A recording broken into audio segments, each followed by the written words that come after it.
Okay, వినండి ఒకసారి. కాబట్టి నేనేమన్నాడు, నీ జనులను లెక్కించుటకు నాకు జ్ఞానము దయచే ప్రభువా. మీరు కూడా అలాగే ప్రార్థన చేయాలి. ప్రభువా, నీ పరిచర్యకు ఉపయోగపడాలనుకుంటున్నాను, నన్ను దీవించు, నన్ను ఆశీర్వదించు, నా ద్వారా నీ పరిచర్య జరగాలి. మీరు ఏదైనా చేయండి, ఎంతైనా సంపాదించండి, దేవునికి ఉపయోగపడకుండా మీరు ఎంత ప్రయాసపడినా మీరు తిని మీరు చేసినా కానీ దేవుని కోసం ఏమి సంపాదించమని పైకి వెళ్ళి అడిగితే ఏం లేదు. పరలోకమందు మీకు ధనము కలగాలంటే మీ కష్టములోంచి ప్రభువుని గణపరచడం నేర్చుకోండి. నా జీవితము దినకరణ గారు ఒక పాట పాడతారు తెలుసా, నీవు లేని రోజంతా రోజవునా, నీవు లేని బ్రతుకంతా బ్రతుకవునా, నీకు ఉపయోగపడిన బ్రతుకున బ్రతికేనా, నీకు ఉపయోగపడిన ఆస్తిన ఆస్తేనా, నీకు ఉపయోగపడిన బలము బలమేనా అని ప్రార్థన చేస్తాడు ఆయన. అంటే దేవునికి ఉపయోగపడింది ఏదైనా మట్టిలో కలిసిపోతుంది, కానీ దేవుని కోసం ప్రయాసపడిందే నీ కోసం నిలబడుతుంది. కాబట్టి గుర్తుపెట్టుకోండి, కష్టమైనా నష్టమైనా ఎప్పుడు కూడా మాట తప్పొద్దని మాట తీసుకుంది కోల్గేట్ వాళ్ళమ్మ. కోల్గేట్ అని పేరు. అది ఈరోజు ప్రపంచవ్యాప్తంగా విస్తరించబడి, ఈ సొలొమోను కూడా అదే ప్రార్థన చేశాడు. ఏమని ప్రార్థన చేశాడు, నీ బిడ్డలను న్యాయంగా పరిపాలించడానికి మంచి చెడ్డలు వేచి నాకు దయచే ప్రభు అని ప్రార్థన చేస్తే ఈ మనవి దేవునికి అనుకూలమాయనో. ఈరోజు మీరు ఎలాగ ప్రార్థన చేస్తున్నారో ఒకసారి ప్రార్థన చేయండి. దేవునికి ఇష్టమైన ప్రార్థన చేయండి. దేవునికి ఇష్టమైన దేవునితో ఒడంబడిక చేసుకోండి. బిజినెస్ మాట్లాడొద్దు ఎప్పుడు కూడా, ప్రభా నేను నీకు ఇంత ఇస్తాను, నాకు అది ఇస్తావా లేదా, బిజినెస్ చేయదు ఎప్పుడు కూడా. మనం ఏంటంటే దేవునికి ఇస్తే నాకు ఇస్తాడేమో, దేవునికి ఇది ఇస్తే నేను 2 ఇస్తే నాకు 4 ఇస్తాడేమో, నేను 5 ఇస్తే నాకు 10 ఇస్తే, ఇలాంటి బిజినెస్ పెట్టుకోకండి. నీ సాధ్యమైనంత వరకు ప్రభు పరిచర్యకు మీరు సహకరించండి. దేవుడు ఎలాగిస్తాడో మనకు తెలియదు. నువ్వు అనుకున్నట్టుగా ఇవ్వకపోవచ్చు, వేరేలాగా ఇవ్వచ్చు. కాబట్టి ఇస్తే ఇస్తాడు కాబట్టి ఆ ఉద్దేశంతో ఎప్పుడు మనం ఇవ్వకూడదు. నా ద్వారా దేవుని పరిచర్య జరగాలి అని జరిగించండి ఖచ్చితంగా. నేను ఒక విషయం చెప్తా. ఒకసారి షూనేమీయురాలు ఇంటికి ఎవరు వెళ్ళారు? ప్రవక్త వెళ్ళాడు. సారెపతు విధవరాలు దగ్గరికి ఏలి వెళ్ళాడు. షూనేమీయురాలు దగ్గరికి ఎలీషా వెళ్ళాడు. వెళితే నీళ్ళు ఇచ్చింది, పీట ఇచ్చింది, దీపం ఇచ్చింది, పైన గది ఇచ్చింది. మరి ఇచ్చినందుకు ఆమె ఎక్స్పెక్ట్ చేసి ఇచ్చిందా? దేవుని దాసుని ఇచ్చింది అంతే. ఇస్తే నాకు 2 ఇస్తాడేమో అని ఆలోచించుకోవాలి, బిజినెస్ మాట్లాడుకోవాలి. ఇచ్చేసింది. వెళతా ఆయన ప్రార్థన చేస్తా, అమ్మ నీకేమైనా కావాలంటే ఆవిడ కూడా ఏం చెప్పాల, ఆవిడేమి ఎక్స్పెక్ట్ చేయాల, దేవునికి చేద్దాం అనుకుని చేసింది అంతే. కానీ ఈ దాసుడు ఉన్నాడు చూసా, ఎలీషా యొక్క దాసుడు, అయ్యా ఆవిడకి బిడ్డలు లేరు. చెప్పగానే వెంటనే మీదటికి నీ కౌగిట్లో ఒక కుమారుడు ఉంటాడు చూడని మాట సెలవిచ్చే వచ్చి నెక్స్ట్ ఇయర్కి ఏమైపోయింది, బిడ్డ పుట్టాడు. బిడ్డ పుట్టిన తర్వాత ఆ బిడ్డకు ఒకసారి జబ్బు చేసి చచ్చిపోతూ ఉంటే డాక్టర్ దగ్గరికి వెళ్ళా, ఎలీషా దగ్గరికి పరిగెత్తుకొని వెళ్ళిపోయింది. ఎలీషా వచ్చి ఆ బిడ్డ మీద పడుకొని ప్రార్థన చేయగా మరలా బిడ్డ లేచినట్టు చూస్తాం. కాబట్టి నేను ఎవరు చెప్తాను ఏంటంటే, మీరు దేవుని దగ్గర ఎక్స్పెక్ట్ చేయాల్సిందంటే, నేను ప్రభువుకి ఏది చేయగలను అది చేస్తాను, మీరు చేయండి. దేవుడు ఎలా చేయాలో అలా చేస్తాను. కానీ ఒకటి, గిన్నెడు నీడిచ్చినా దాని ప్రతిఫలం మీరు పోగొట్టుకోరు. సారెపతు విధవరాలు ఎంత ఇచ్చింది దేవునికి? అసలు ఆమెకి ఇవ్వడానికి ఇష్టం కూడా లేదు కదా. ఏలియా వచ్చాడు కదా. ఏలియా వస్తే నేను ఒక విషయం చెప్తా. ఏలియాని సారెపతు విధవరాల దగ్గరికి ఎందుకు పంపించాడు? మనం అనుకుంటాము నా దగ్గర లేవు కదా, ఈ దేవునికి పనే లేదని నన్ను అడుగుతున్నాడు అనుకుంది. అవునా? ఈవిడ ఉద్దేశం అది. దేవుని ఉద్దేశం ఏంటి? ఆమెను పోషించాలని ఏలియాని పంపించాడు. దేవుని ఉద్దేశాలు వేరు, మన ఉద్దేశం. మన దగ్గర లేనప్పుడే మన ఇదేంటో అర్థమై, కష్టంలో ఉన్నప్పుడే బంధువులు ఎవరో అర్థమవుతారు. మన కష్టంలో ఉన్నప్పుడే దేవుడు మనల్ని ఆశ్రయించాలని కోరుకుంటాడు. కాబట్టి ఈ విధవరాల దగ్గరికి ఏలియా వచ్చి, అమ్మా నాకు ఒక అప్పం చేసి పెట్టంటే, అయ్యా ఏం మాట్లాడుతున్నావు, మాకే లేకపోతే ఈ ఒక్క పూట చేసుకొని ఇంక మాకు లేదు, చచ్చిపోతాం అనుకుంటున్నాను. నీ లెక్క దేవునికి తెలుసు కాబట్టి ఆయన పంపించాడు. మనం ఏం చేస్తున్నాం? ఆశ్రయం వద్దనుకుంటున్నాం. ఆయన ఆశ్రయించడానికి వచ్చాడు ఏలియా. ఈ విషయం తెలియక నా దగ్గర లేదయ్యా నీకేం పెడతానంది. ఇది మన పరిస్థితి కూడా అదే.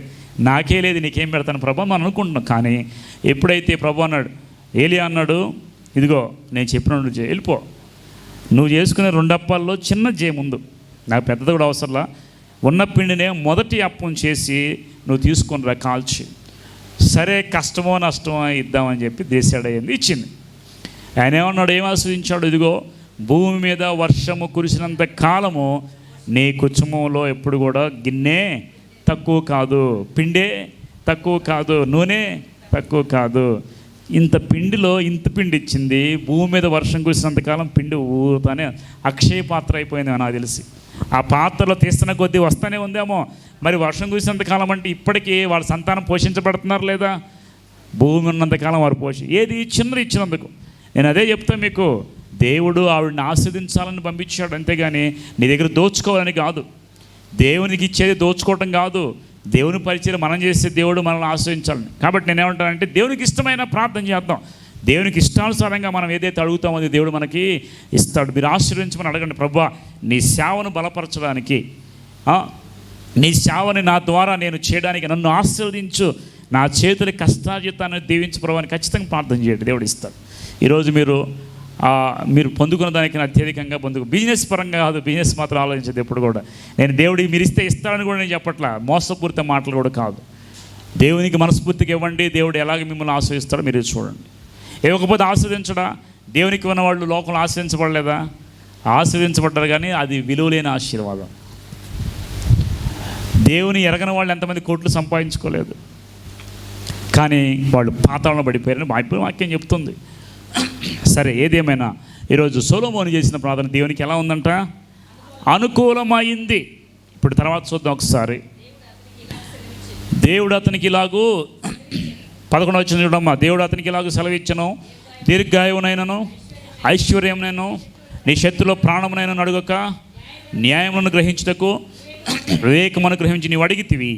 నీవు ఇలాగ అడిగినందున నీ మనవి ఆలకించుచున్నాను. నేను ఒక విషయం అడుగుతాను, మీరు చేసిన ప్రతి ప్రార్థన దేవుడు ఆలకిస్తున్నాడు లేదా? మీరు చేసే ప్రతి ప్రార్థన ఆలకిస్తాడు లేదా? మీరు చేసే ప్రతి ప్రార్థన జవాబు వస్తా రాదా? రాదు. ప్రతి ప్రార్థనకి వినండి జాగ్రత్తగా. హన్నా బిడలి అని ప్రార్థన చేసింది, దేవుడు ఇచ్చాడా? అది గుర్తుపెట్టుకోండి. దేవునికి అనుకూలం అవ్వాలి ముందు. మీరు చేసే ప్రతి ప్రార్థనకి జవాబు వస్తా అనుకోకండి. దేవునికి అనుకూలమైనదే మీకు జవాబిస్తాడు దేవుడు. అది అనుభవపూర్వకంగా చాలామంది తెలుసుకుండవచ్చు. మనం ఎప్పుడు ఏం చేస్తామంటే మనం అడుగుతాం, అది రావాలనుకుంటాం, రాకపోతే దేవుడు మంచోడు కాదు. ఈ లెక్కలో వెళ్ళిపోతాం.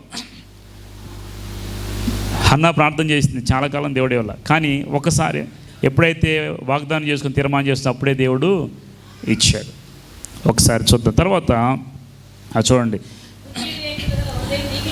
బుద్ధి వివేకము గల హృదయము నీకు ఇచ్చుచున్నాను. పూర్వీకులలో 12 చివరిలో ఉంది. పూర్వీకులు నీ వంటి వాడు ఒకడును లేడు, ఇక మీద నీ వంటి వాడు ఒకడును ఉండడు. మరియు నీ ఐశ్వర్యమును ఘనతను ఏమని అడగకపోయినాను, నేను వాటిని కూడా నీకు ఇచ్చుచున్నాను. అందువల్ల నీ దినములన్నిటిను రాజులు నీ వంటి వాడు ఒకడైనను ఉండడు. మరియు నీ తండ్రి అయిన దావీదు నా మార్గంలో నడిచి గైకొన్నట్లు నీవు నడిచి గైకొని నీడల నేను దీర్ఘాయుష్మంతునిగా చేసేదిన నేను. చాలు, వినండి. ఇప్పుడు చూడండి, సొలొమోను ఏమడిగాడు ప్రార్థనలో? బుద్ధి వివేకం గల హృదయము, జనములు న్యాయంగా పరిపాలించడం, దేవునికి అనుకూలమైన ప్రార్థన. ఇప్పుడు దేవుడు ఏమిచ్చాడు? ఐశ్వర్యమును. చూడండి అక్కడ ఉంటుంది, చూడండి 11. ఐశ్వర్యము, దీర్ఘాయువును, శత్రువుల ప్రాణమును నువ్వు అడగలేదు కనుక ఇవి కూడా నేను నీకు అనుగ్రహిస్తున్నానని దేవుడు. మీరు ఎప్పుడు కూడా బైబిల్ వాక్యం ఒక మాట ఉంది, బైబిల్ మాటలో ఒక మాట ఉంది, ఏంటి తెలుసా? మొదట మీరు దేవుని రాజ్యమును నీతిని వెదకండి, అప్పుడు అవన్నీ మీకు. మనం ఏం చేస్తాం? దేవుని రాజ్యాన్ని నీతిని పక్కన పెట్టి మిగతా అన్నీ అడుగుతున్నాం కాబట్టి మనం పొందుకోలేకపోతున్నాం.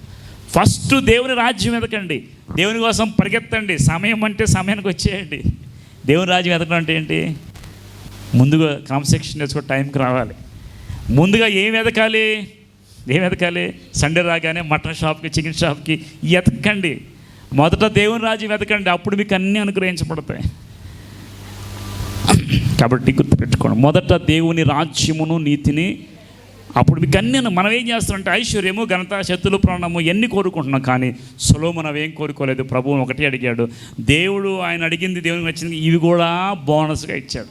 ఈరోజు మనకి ఇవన్నీ బోనస్గా రావాలంటే మనం ఫస్ట్ ఏం పరిగెత్తాలి? దేవుని కోసం పరిగెత్తాలి, దేవుని రాజ్యం కోసం పరిగెత్తాలని మనం సొలొమోను ద్వారా నేర్చుకున్నాం. దేవుడు ఇచ్చాడు సెలవు, నువ్వు అడగలేదు కాబట్టి నేను అన్నీ ఇస్తాను. ఇంకా నీకు దీర్ఘాయుష్య కావాలంటే నా ఆజ్ఞలన్నీ గైకొనాలి. సొలొమోను ఈ విషయంలో ఫెయిల్ అయిపోయాడు. 1000 మంది భార్యలను పెళ్లి చేసుకున్నాడు కదా, ఫెయిల్ అయిపోయాడు. దాదాపు 58-60 సంవత్సరాలు చచ్చిపోయాడు. బహువృద్ధుడైపోయాడు దావీదు, కానీ సొలొమోను బహువృద్ధుడిగా చచ్చిపోవాలి. ప్రసంగి గ్రంథం రాసేసి చివరిలో చచ్చిపోయాడు. తప్పిపోయాడు. నిజం చెప్పాలంటే సొలొమోను తప్పాడు దేవుని దగ్గర నుండి. ఆజ్ఞలు కట్టడం అనుసరించలేదు. మధ్యలో సొలొమోను దేవుని దగ్గరికి వెళ్ళాడా, నరకానికి వెళ్ళాడంటే చాలామంది నరకం అంటారు. కాదు, సొలొమోను అన్ని తెలుసుకొని చివరి పశ్చాత్తాపడ్డాడు. పశ్చాత్తాపడి ప్రసంగి గ్రంథం రాశాడు. వినండి జాగ్రత్తగా. ఇప్పుడు సొలొమోను ప్రార్థన దేవుడు ఆలకించి ఆయనకి జవాబు ఇచ్చాడా లేదా? ఎప్పుడు ఇచ్చాడు? దేవునికి ఇష్టానుసారంగా అడిగితేనే. ఈరోజు నీకు ఐశ్వర్యము, ఘనత అన్నీ కావాలంటే మొట్టమొదట వెతకాల్సింది ఏదంట? దేవుని రాజ్యాన్ని, న్యాయమును, వివేకాన్ని అడగండి. దేవుడు ఖచ్చితంగా మీకు. లేదు నాకు ఐశ్వర్యం కావాలని బైబిల్లో ఒక మాట తెలుసా? మీరు ఐశ్వర్యం ప్రయాస పడవద్దు. నువ్వు ఎప్పుడైతే ప్రయాసపడతావో రెక్కలు ధరించి నీ దగ్గర నుండి. సామెత చదివారు ఎప్పుడైనా? బైబిల్ చదువుతారు ఎప్పుడైనా? అసలు ఎప్పుడైనా ఓపెన్ చేస్తారా? నువ్వు ఐశ్వర్యము ప్రయాసపడకమో, నువ్వు ఎప్పుడైతే ప్రయాసపడతావో అది రెక్కలు ధరించి నీ ఎద్దరు నుండి పారిపోనని ఉంటుంది. మరి ఎంతసేపు డబ్బు వెనకబడితే అది పారిపోయిద్దంట. నువ్వు దేవుని వెనకబడి అన్నీ నీ దగ్గరికి వస్తాయి. గుర్తుపెట్టుకోండి. ఈరోజు ఒకటే మాట, సొలొమోను ప్రార్థన చేసినట్లు మనం కూడా ప్రార్థన చేయాలి. దేవునికి ఇష్టానుసారమైన ప్రార్థన, దేవునికి అనుకూలమైన ప్రార్థన చేయాలి. దేవుడు మన మనవాళ్ళకి ఇస్తాడు, అన్నీ ఇస్తాడు. దేవుడు సొలొమోనుకే దేవుడు కాదు, మనకు కూడా ఒక వాగ్దానం చేశాడు సొలొమోనుకి. ముందు వెనక ఎవరు ఇలాంటి రాజు ఎవరు ఉండరు. తర్వాత సొలొమోను గురించి చెప్పుకుందాం మనం. నేను బాగా డీటెయిల్గా వెళ్ళి అన్నీ చెప్దాం అనుకుంటున్నాను, కానీ మనకి ఒక్కొక్క దాని గురించి చెప్తేనే చాలా టైం అయిపోతుంది. కాబట్టి షార్ట్గా కొన్ని చెప్పేస్తున్నా. సొలొమోను బాల్యము, సొలొమోను ఎలా రాజు అయ్యాడు, సొలొమోను ఎలాగా వివాహం చేసుకున్నాడు, సొలొమోను దేవుడు ఎలాగా ఆశ్రయించాడు, ఈరోజు జ్ఞాపకం చేసుకుని గుర్తుంది మీ అందరికీ. గుర్తుపెట్టుకోండి ఖచ్చితంగా. ఆ సొలొమోను బట్టి మనం కొన్ని విషయాలు నేర్చుకోవాలి.